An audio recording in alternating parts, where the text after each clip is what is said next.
మాటలు చెప్పేయడానికేమి ఎన్నైనా చెప్పొచ్చు. నరం లేని నాలుక వెయ్యి మాట్లాడుతుండొచ్చు. కానీ అవకాశం వచ్చినప్పుడు ఆచరించలేని పరిస్థితిలో నిలబడ్డప్పుడే పరువు మొత్తం గంగలో పాలవుతుంది. ఎస్, ఇప్పుడు అదే పని ఖచ్చితంగా అవుతుందని చెప్పాలి ఒక వ్యక్తికి. ఆయనే Andhra Pradesh deputy CM power star Pawan Kalyan గారు. సినిమాలో పవన్ కళ్యాణ్కున్న క్రేజు మరే ఇతర నటుడికి ఉంటుందా అంటే ఖచ్చితంగా ఆయనను నచ్చిన వాళ్ళు, ఆయన అభిమానులు చాలా ఎక్కువ సంఖ్యలోనే ఉన్నారు. దాన్ని ప్లస్ చేసుకునే రాజకీయాలకు రాగలిగినారు పవన్ కళ్యాణ్.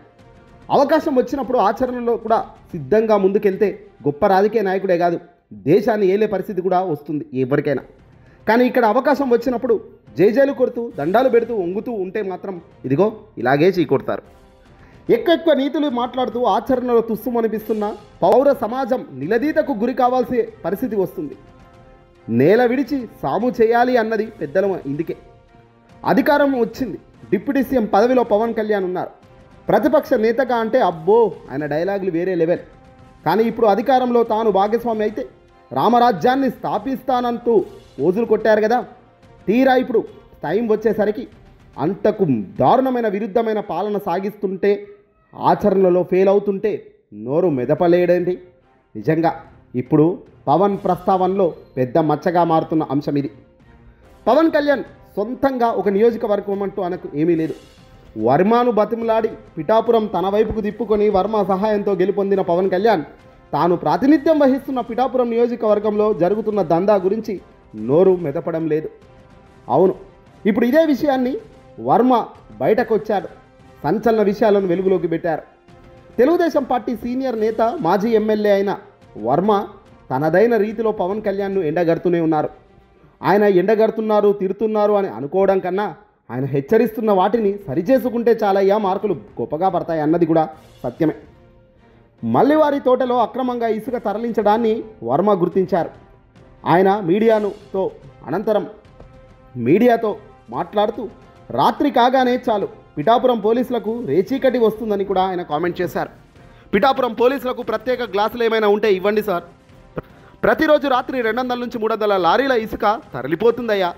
అక్రమార్కులతో పోలీసులు కుమ్ముక్కైనట్టున్నాయని ఆయన సంచలన ఆరోపణ లీక్ చేశారు.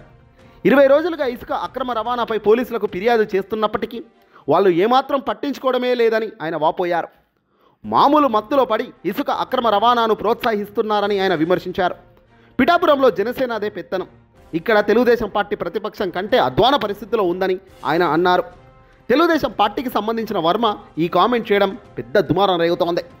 పిఠాపురంలో తెలుగుదేశం పార్టీ ఇన్ఛార్జ్ కార్యకర్తలంతా కూడా తీవ్రంగా రగిలిపోతున్నారని, తెలుగుదేశం పార్టీ అంటే చాలు ఏ ఒక్క అధికారి పలికే పరిస్థితి లేదని, ఇసుక, గ్రావైట్, మట్టి ఇలా ఒక్కటేమిటి అన్నిటిపై జనసేన నాయకులదే పెత్తనమట.